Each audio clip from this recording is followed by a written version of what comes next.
김민석 국무총리 후보자에 대한 인사청문회가 어제 이어 오늘도 이어지고 있습니다. 관련 내용 포함한 정치권의 주요 이슈들 짚어보죠. 오늘은 박경미 더불어민주당 대변인, 강승규 국민의힘 의원과 함께하겠습니다. 안녕하십니까? 네, 안녕하세요. 네. 자, 김민석 후보자 인사청문회 이틀째 진행되고 있는데 먼저 어제 진행된 청문회의 주요 장면들을 정리했습니다. 함께 보시죠. 현금 유격을 쟁여놨다라는 식으로 조작하면 안 되는 겁니다. 검사 취조실도 아니고. 조용히 하세요. 야 조용히 해 이렇게 이야기를 했습니다. 그에 대해서 순간적으로 혼잣말로 미친 거 아니야? 이렇게 이야기를 했어요.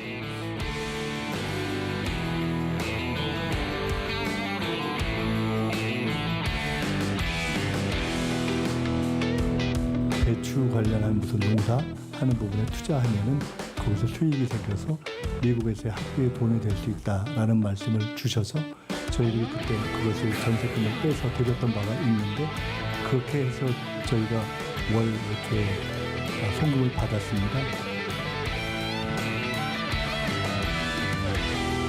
또 하나 놀라운 게 1999년도에 상당히 파격적으로 신사복 광고 거의 그 당시 모델료로 2억 원을 받았는데 바로 결식아동 지원과 북한아동 결핵 지원에 다 기부했더라고요.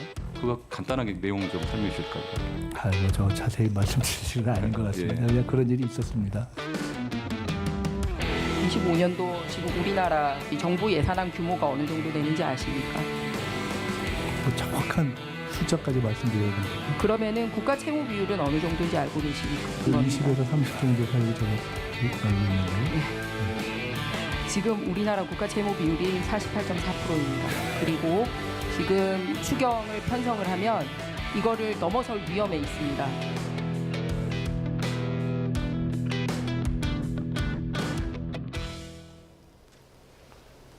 네, 김 후보자의 신사복 광고 사진도 공개가 됐는데 먼저 자 이번 청문회 두 분의 총평부터 좀 짧게 들어보겠습니다. 네, 국민의힘은 송곡 검증을 예고했지만 청문회 전에 제시했던 것에서 새로운 것이 없는 그런 맹탕, 한 방이 없는 청문회였다. 그리고 이번 청문회를 통해서 국민들께 각인된 것은 국민의힘이 당리당략에 따라서 신상털기, 망신주기, 발목 잡기로 일관하고 있다는 그런 점입니다. 3년 전에 그 한덕수 총리 후보자 청문회를 생각을 해보면요. 당시 정말 의혹이 엄청났습니다. 김앤장에서 20억 넘는 고문료를 받았고 또 한국무역협회나 S.O.1 사회이사로 억대 급여를 받고 부인은 또 미술품을 억대에 팔았고 완전히 국민적인 정서와는 매우 거리가 있는 그런 천문학적인 액수들이었고 이해충돌과 전관예우의 끝판왕이었어요. 그럼에도 불구하고 민주당에서는 윤석열 정부의 출범에 힘을 실어준다는 그런 의미에서 국회 인준을 표결을 통해서 잘 했거든요. 근데 지금 그 당시는 평화로운 시기였고 인수위도 있었어요. 근데 지금 이재명 정부는 인수위도 없고 대내외적인 복합 위기 속에서 정말 뼈를 깎는 노력으로 고군분투하고 있는데 국민의힘에서 좀 잘 출범할 수 있도록 협조를 해주셔야 된다고 생각합니다. 네, 맹탕 청문회다, 한 방 없는 청문회다 이렇게 지적을 하셨는데 강 의원님께서는 어떻게 보시고 계십니까? 증인도 없고 자료도 없는 사상 초유의 청문회가 아닌가 이렇게 생각합니다. 많은 국민적 의혹이 있었는데 이에 대해서 해명이 턱없이 부족했고요. 그 해명도 좀 국민의 상식 수준을 벗어나지 않았나 이렇게 생각합니다. 저는 물론 우리 대한민국의 인청제도, 인사청문회 제도가 많은 인재를 등용하는데 여러 가지 장애인이 되고 있다는 국회 안팎의 지적이 있습니다. 저도 그런 부분에 상당히 동의하는데요. 정책 어떤 그 대상의 어떤 자질 능력 등을 집중해야 되는 것은 맞는 것 같고요.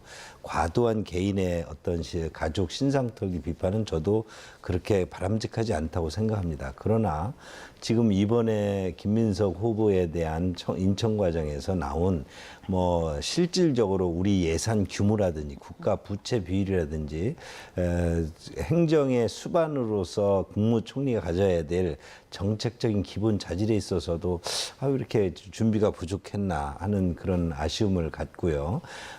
여러 가지 그 재정적인 부분에 대한 의혹이 있었는데 이런 부분들에 대해서 적어도 저는 그것이 신상털기에 대해서는 반대하지만 국민들이 그런 해명에 어떤 수긍을 해야 되는데 수긍을 할 수 없는 해명들이 좀 너무 많았다.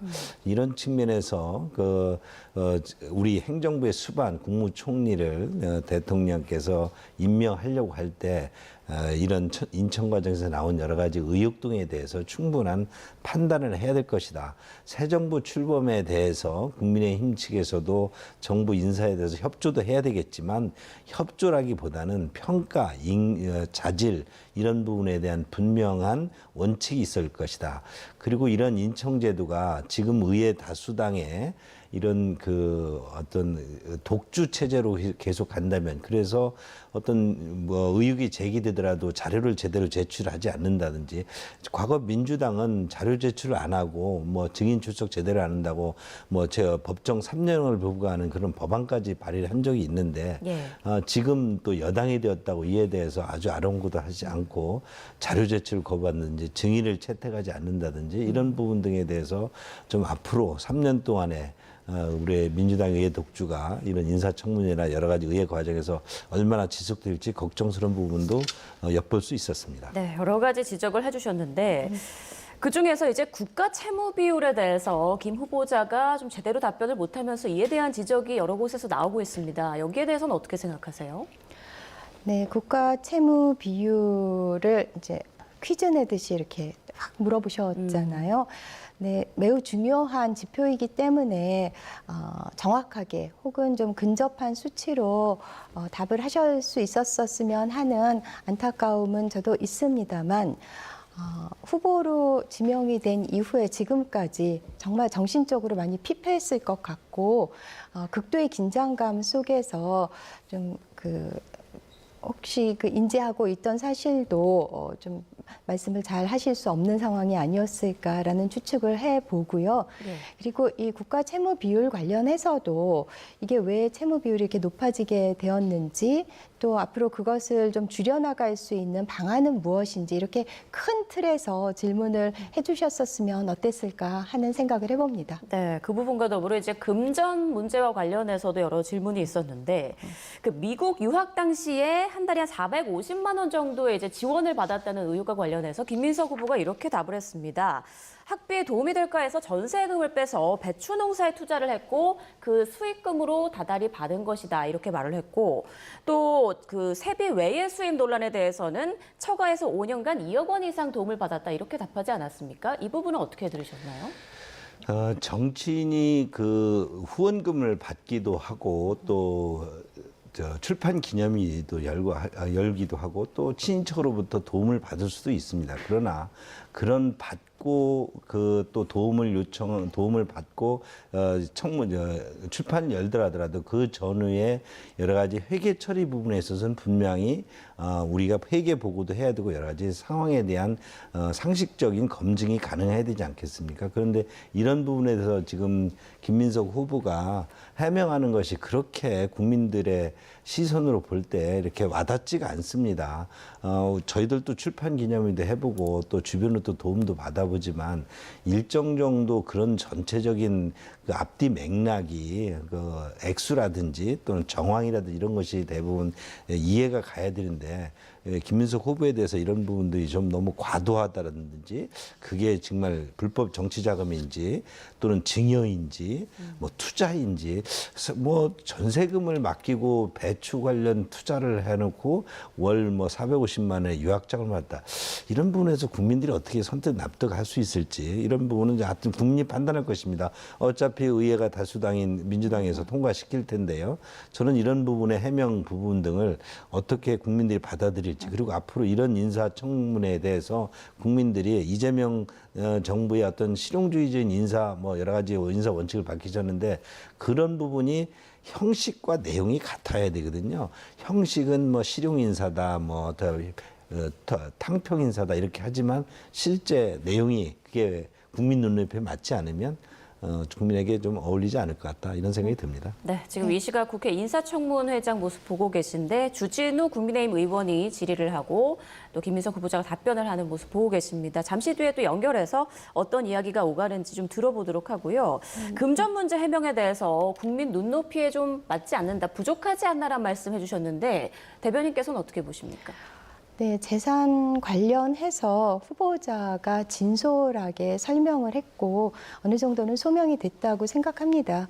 국민들께서 그래도 납득하실 수 있는 수용성 있는 답변이라고 저는 평가를 하고요. 그리고 어제 처음으로 밝힌 게 부족한 생활비는 처가로부터 장모님으로부터 지원을 받았다는 거. 그거 참 국민들 앞에서, 전 국민 앞에서 밝히기 참 어려운 사안이었을 것 같은데요. 생각을 해보면 김민석 후보가 2002년부터 20년까지 18년이나 야인 생활을 했잖아요.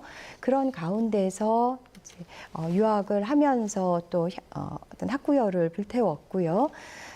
그러면은 저는 정치인들이 보통 낙선을 하거나 하면 미국에 이제 연수를 가죠. 뭐 하버드 케네디 스쿨이나 스탠포드 후보연구소 가지 이렇게 학위 과정을 하는 경우는 별로 없거든요. 네. 가서 그냥 세미나 듣고 또 견문을 넓히고 이러는데 저는 그 러커스 로스쿨에서 박사과정, 또 중국 칭화대 로스쿨에서 석사과정, 이렇게 G2 국가의 법을 깊이 있게 이해하려고 하는 그런 어떤 학구적인 자세에 대해서는 우리가 평가를 해야 될 것 같습니다. 그리고 그 과정에서 유학 자금을 위해서 또 불가피하게 이렇게 전세금을 맡기고 또 그 투자에서 얻은 수익을 이렇게 받는 그런 좀 불가피한 상황이었다라는 것을 좀 이해를 해주셨으면 하고요.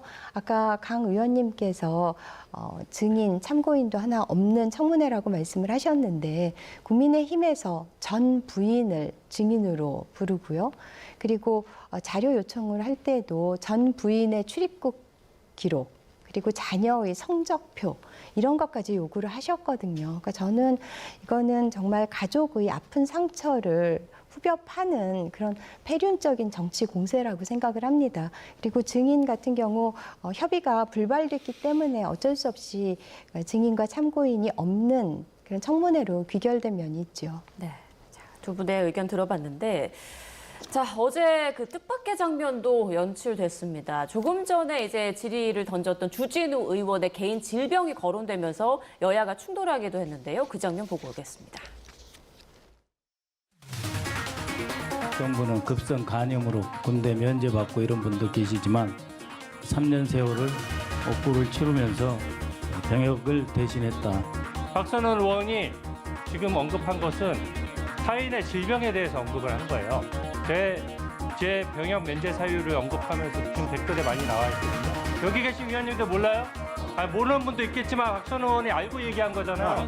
저는 고등학교부터 질병 알아서 지금까지 치료받고 있습니다. 타인의 질병에 대해서 아무리 국회의 품격이 떨어져도 남이 치료받고 있는 내용에 대해서 그렇게 할 수가 없는 겁니다. 해명하시고 사과할 필요가 있으면 사과하시기 바랍니다. 잠시 시간 드리겠습니다. 사과할 필요가 없다고 봅니다. 저는 기준이 있습니다. 급성 감염은 나는 빨리 치료돼서 군대 가는데 전혀 문제가 없을 거라는 제 나름의 판단이 있습니다. 아니 내가 갖고 있는 의료 상식이에요. 네, 김민석 후보자 청문회 자리인데 주진우 의원 개인의 질병이 언급되면서 뭐 사과를 해라, 안 한다, 공방이 오가는 모습 보셨습니다. 좀 어떠셨나요? 우리 국회의 아주 품격을 그대로 드러낸 것이고요. 우리가 어떤 공방을 할 때 공격 대상이 위기에 몰릴 경우 화자, 그러니까 메신저를 공격을 하지 않습니까? 주진우 의원이 이번 인천 과정에서 가장 활약이 아주 크다 보니 주진우 의원을 공격을 하고 있는데 뭐 결국은 주진우 의원의 병력까지 공개하면서 메신저, 화자를 공격을 하고 있죠. 뭐 이런 것이 이제 우리 국회의 현재 인사청문회 품격입니다. 저는 이런 모습을 보면서 과연 왜 이런 인청제도를 하려고 하는지 그 의문이 들었고요. 만약에 이런 부분에서 대답이 옹색하면 그대로 그 솔직한 어떤 상황을 좀 설명을 하는 것이 낫지, 저렇게 화자를 또 서로 여야 의원끼리 화자를 공격해서 입을 막으려고 하는 이런 청문회 제도가 과연 무슨 필요가 있는지 모르겠다, 이런 생각까지 해봤습니다. 네, 잘잘못을 떠나서 국민 보기에는 좀 보기 좋지 않은 그런 모습 같은데요. 네, 주진우 의원이 청문위원이지 청문 대상자는 아니죠. 하지만 병역에 대해서 논의가 되고 있었고요. 그런 가운데서 이제 자연스럽게 그 병역 면제 사유로 이제 논란이 이제 옮겨간 것인데요. 주진우 의원이 공인이잖아요. 국회의원이고 국민들이 가장 예민하게 생각하는 것이 병역 문제이기 때문에 저 자리에서 청문위원회 군 면제 사유에 대해서도 언급되는 게 그리 부자연스럽지는 않다고 생각을 하고요. 강 의원님께서도 말씀을 하셨습니다만 차제에 이 인사청문 제도에 대한 대대적인 개편이 정말 필요합니다. 어떤 국민의 알 권리 그리고 공직자의 윤리 검증이라는 어떤 인사청문 제도의 의도는 취지는 훼손하지 않으면서도 그 과도한 신상털기, 망신주기 이거는 지양하기 위해서 도덕성 검증은 비공개로 그리고 정책 능력 검증은 공개로 전환하는 것을 정말 모색해야 될 때인 것 같고 또 민주당에서도 그에 대해서 지금 진지하게 논의를 하고 있습니다. 네, 오늘 김민석 후보자는 어제 청문회 과정에서 여야 간에 벌어진 공방에 대해서 이렇게 답을 했습니다. 잠깐 들어보시죠. 결론적으로 저는 내야 할 것은 다 내고 털릴 만큼 털렸다 이렇게 생각을 합니다. 어떤 분들은 제2의 논두렁시계라고 표현할 수 있는 것을 프레임을 만들어서 계속 지적하시고 그것이 공당인 국민의힘에 의해서 현수막이 붙여지고 있는 상황이어서 청문회의 의미 자체가 무색해지는 것이 아닌가 싶은 걱정이 들어서 내야 할 건 다 내고 털릴 만큼 털렸다. 그리고 제2의 논두렁시계라는 표현도 나왔는데요. 저희가 프레임이라는 것은 우리가 어떤 사람을 공격을 할 때 이분이 이러이러한 틀 속에서 갇혀 있다라는 걸 통해서 공격을 대상 쓰는데 이번에는 우리 김민석 후보가 방어적인 입장이어야 되지 않겠습니까? 지금 청문을 당하는 입장인데 청문회를 하는 또 야당에 대해서 프레임을 걸었습니다. 제2의 논두렁시계다. 이렇게 프레임을 걸어서 지금 국민의힘 인천 의원들이 국민의힘이 국무총리 후보자를 청문회 한 것 등을 하나의 프레임으로 제2의 논두렁처럼 뭔가 그냥 다 털어가지고 국민들이 노무현 대통령이 했던 그런 아주 아픈 기억 등을 싸잡아서 본인을 그렇게 프레임에 본인이 갇혀 있는 것처럼 그렇게 했는데 바람직하지 않다고 보죠. 청문회는 그야말로 아까 여러 가지 도덕성이나 또는 어떤 신상털기의 과도한 부분은 지양해야 되지만 청문회 자체가 자질 검증하고 그 자질에 대해서 국민들이 판단하게 하는 것이 청문회 제도인데 청문회에 아까 증인도 없고 자료도 없다. 그런 속에서 본인의 해명을 무조건 총론적으로 하는 행위를 들어라, 믿어달라 이렇게 한 것이 국민이 그것에 대해서 의혹을 가지고 있고 한다면 그 청문회가 무슨 의미가 있겠습니까? 그리고 그것에 대해서 본인이 총평을 해서 제2의 논두렁시계다. 저는 또 그것도 수긍이 가지 않는 그런 소위 방어자의 입장이다 이렇게 생각합니다. 근데 지금 국민의힘에서 계속 6억 이렇게 프레임을 만들고 계신 거잖아요. 그러니까 5억 수입에 이제 13억 지출, 이제 8억인데 사실 2억은 이제 전 부인이 이제 유학 자금을 댄 것이니까 6억이 비는데 거기에 대해서는 경조사비와 출판 기념회 그리고 이제 처가의 지원을 통해서 다 소명이 됐음에도 불구하고 6억을 그냥 한꺼번에 쌓아놓고 있었던 것처럼 자꾸 그 6억을 거론을 하시니까 제2의 논두렁 시계라고 말씀을 드리는 것이고요. 사실 김민석 후보가 좀 사실 검찰의 표적 사정을 당한 면이 있지 않습니까? 본인이 그렇게 말씀하시고 있듯이 그리고 그 과정에서 좀 억울하지만 추징금, 세금, 벌금 꼬박꼬박 다 완납을 했고요. 그리고 또 채무 관계도 이번에 이제 다 상환을 했는데요. 그래서 김민석 후보는 이번 청문회 때 그러면은 그 자금을 제공했던 기업과 검사와 검찰 다 부르자, 그렇게까지 제안을 했었어요. 이번을 통해 가지고 다 좀 투명하게 소명을 하고 싶었었던 것 같은데요. 예. 그럼에도 불구하고 자꾸 그 6억서를 말씀하시니까는 그거는 정말 전형적인 프레임이라고 할 수가 있겠죠. 지금 두 분 모두 서로가 프레임을 씌웠다라고 말씀을 하고 계신데요. 자, 오늘 또 인사청문회 자리에서 웃지 못할 장면도 있었습니다. 그 장면도 잠깐 보고 오시죠. 잠깐만요. 네. 자, 조용히 해 주시기 바랍니다. 자, 조용히 해 주세요. 자, 다들 벼슬이라고 하는 뜻이 닭벼슬에 있는 것만 벼슬이 아니에요. 갑자기 이렇게 다른 의원이 끼어드는 이런 것은 우리 법사위에서는 존경하는 정청래 위원장께서 엄격하게 금지를 하고 있습니다. 좀 끼어드는 것은 회의 진행에 상당한 방해가 되니까 위원장님께서 좀 적절하게 제지를 해주시기 바랍니다. 네, 간사가 벼슬이냐라고 말을 하니까 왜 달개 비유를 하느냐 이렇게 또 공방이 오간 건데 글쎄요, 이런 부분에 좀 관심이 뭐 이렇게 집중된 이유가 별다른 내용이 없었던 거 아니냐 이번 청문회에서, 그리고 국민의힘의 공격이 좀 날카롭지 못했던 거 아니냐 이런 일부 지적도 있더라고요.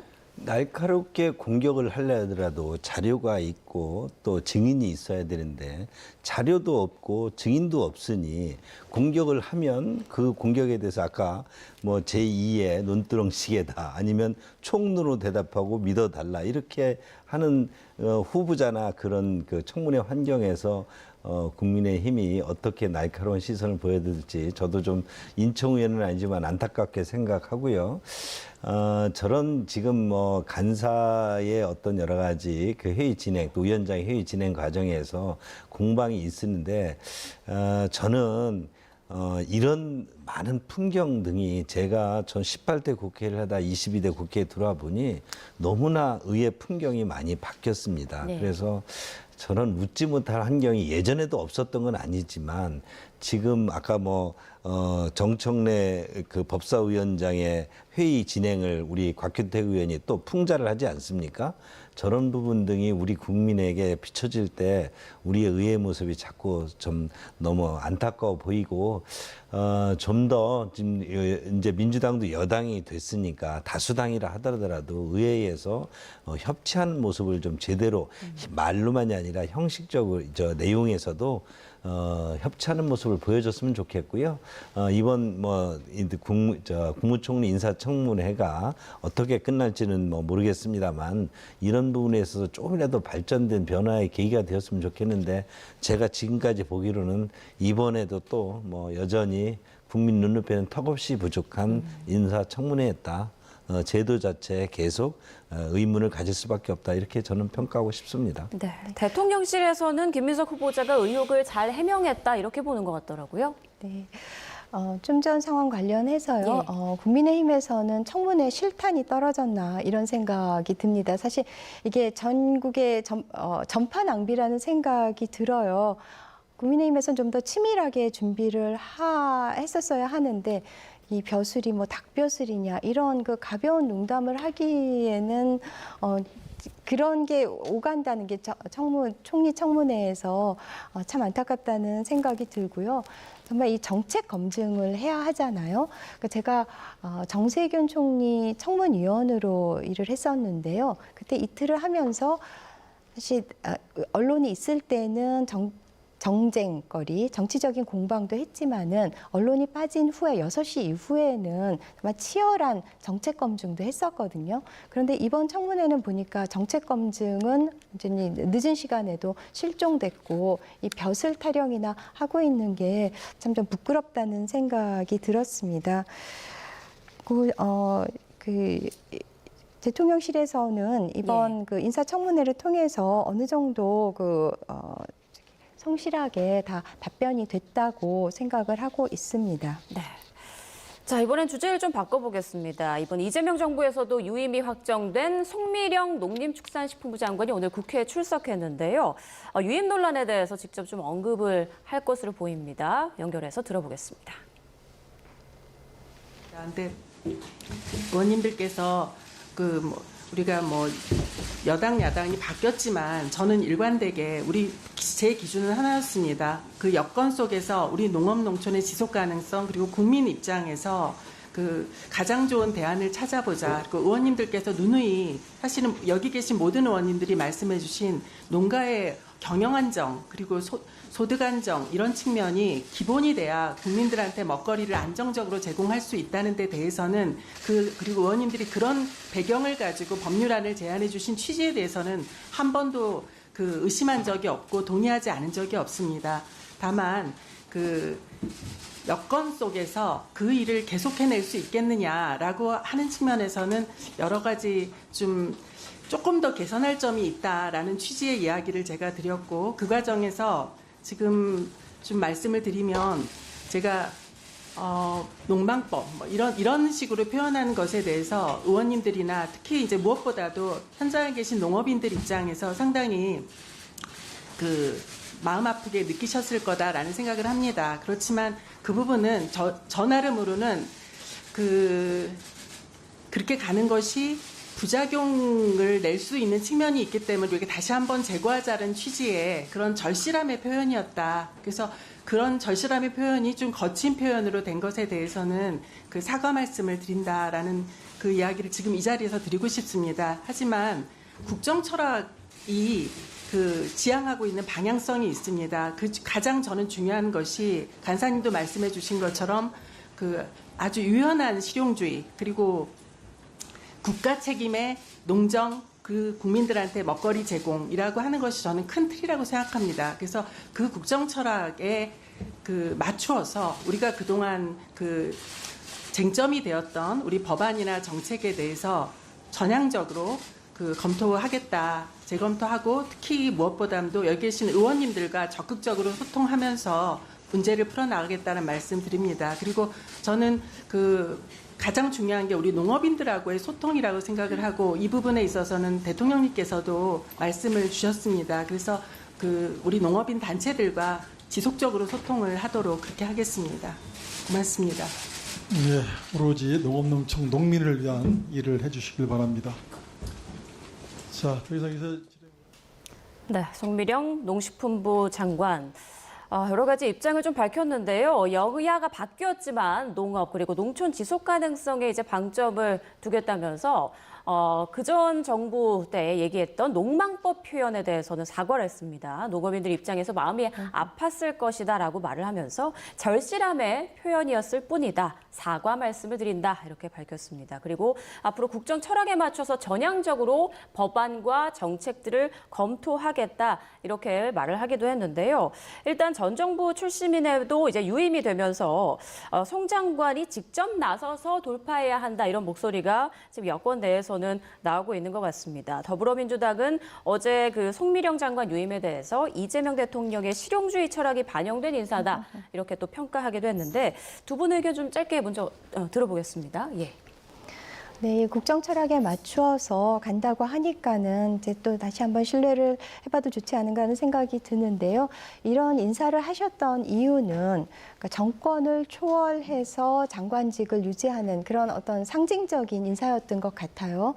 그리고 또 국무회의에서 의견 개진을 굉장히 적극적으로 하면서 그 능력을 좀 높게 평가하셨던 것 같고 흥묘백묘론인 거죠. 일만 잘하면은 어느 정권 인사이건 쓸 수 있다. 그런 탕평 인사의 의미도 있었고 또 우리가 여성 내각의 비율을 맞춰야 되잖아요. 그런 측면에서도 고려가 됐을 것 같습니다. 그런데 이제 양곡법에 대해서도 계속 반대 의견을 냈었고 또 그런 농망법이라는 극단적인 표현으로 이재명 정부를 지지하는 그런 사람들의 좀 마음에 멍을 들게 한 적이 있는데요.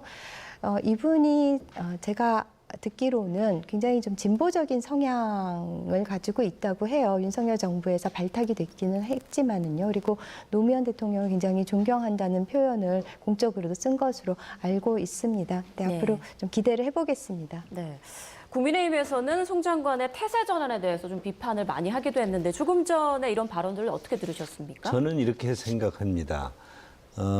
이재명 대통령의 인사 정책이고 실용 인사든 인사 정책이고 전 정부 인사 쓸 수 있고 정부가 바뀌어서 같은 장관이 다른 정책을 할 수도 있습니다. 그러나 이렇게 형식적으로 협친이 탕평 인사니 이런 형식이 실질적으로 효용을 갖추려면 내용도 좀 들여다봐야 되는데 예. 송미령 농림부 장관께서 농망법이라고 반대했던 그 대표적인 법안 중에 하나가 양국관리법입니다. 예. 저도 농업 기반 도시이기 때문에 제가 이 법에 대해서 민주당이 발의했을 때 저도 반대했지만 농업 기반 도시의 국회의원으로서 굉장히 저도 고민이 많은 사람 중입니다. 이 쟁점은 두 가지입니다. 쌀이 남아돕니다. 생산량이 남아도는데 1년에 20만 톤, 30만 톤, 40만 남아도는데 그러면 남아돌면 다른 대체 작물로 바꿔야 되고 그래서 그 가루쌀이라든지 콩등으로 바꾸고 있고 그래도 남을 때는 어떻게 할 거냐는 문제가 이제 정부의 수매 관리로 하고 있습니다. 그러나 농민들 입장에서는 그것이 수매 정책에 의해서 이렇게 하다 보니까 안정적이 못 차다. 민주당이 발의한 대로 양국관리법에서 무조건 남는 쌀은 정부가 구매절하는 것이 양국관리법의 핵심 아닙니까? 그런데 송미령 장관도 그 당시 반대를 할 때 이게 두 가지는 쟁점입니다. 하나는 전환을 해서 다른 대체 작물 등으로 해야 재정이 투입이 그만큼 줄어들지 않겠습니까? 그래도 남을 때는 우리는 20만 원 선에서 계속 수매를 하겠다는 거였고 민주당은 양국관리법을 통해서 의무 수매를 하고 했습니다. 자, 이 두 가지 농민들 입장에서 그리고 정부 재정의 효율적인 운영책에서 두 마리 토끼는 다 잡아야 되죠. 아마도 송미령 장관이 정부의 어떤 유임 결정에 대해서 본인이 그에 대해서 할 수 있냐면 두 가지 방점 중에서 그동안에는 사실은 첫 번째가 더 중요하기 때문에 거기에 우리가 정부 정책이 집중돼야 된다. 안 그러면 무조건 의무 매입, 의무 수매만 강조를 하게 되면 도덕적 해이가 나갑니다. 쌀을 재배 면적을 줄여야 되는데도 불구하고 재배만 하면 무조건 수매를 해주니까 재배를 줄이는 노력을 안 하게 된다는 거죠. 이런 부분에 있어서는 첫 번째를 강조할 수 있는 것이고 그게 윤석열 정부 입장이었습니다. 지금에 와서는 그렇게 했으니까 이 부분을 잘 조화를 이루어서 내용적으로도 탕평 인사가 실질적으로 농업 정책에 있어서도 큰 진전이 되기를 저는 기대합니다. 네. 자, 어제의 경우에는 그 여권 일각에서도 뭐 반발의 목소리가 나오다 보니까 우상호 정무수석이 좀 진화에 나서는 듯한 그런 모습을 보이기도 했거든요. 일단 지금으로서는 송미령 장관이 지명 철회될 가능성은 거의 없다, 이렇게 보시는지요? 네, 뭐 여러 상징성을 생각해 볼 때 지명을 철회할 정도의 사안은 아니라고 생각을 합니다. 예. 자, 그렇다면 지금 여권 내 분위기는 어떠신지 조금 더 자세히 말씀해 주시죠. 아무래도 민주당에서는 그 송미령 장관이 윤석열 정부와 코드를 맞추면서 양국관리법에 대해서 극심하게 반대했던 그런 전력들, 또 농망법이라는 그런 아주 그 극단적인 용어까지 썼던 점들이 이제 기억에 선연하기 때문에 선뜻 받아들이는 것이 쉽지는 않지만 또 이런 실용 인사 측면에서 그리고 저도 항상 그런 걸 꿈꿨어요. 이전 정부의 장관이 이렇게 정권을 초월해서 그 다음 정권에서도 진보 보수를 아우르면서 이렇게 계속 일할 수 있는 그런 아름다운 좀 선례가 있으면 얼마나 좋을까 하는 생각을 했었고요. 그런 측면에서 계속 유지하지 않을까 생각을 합니다. 네.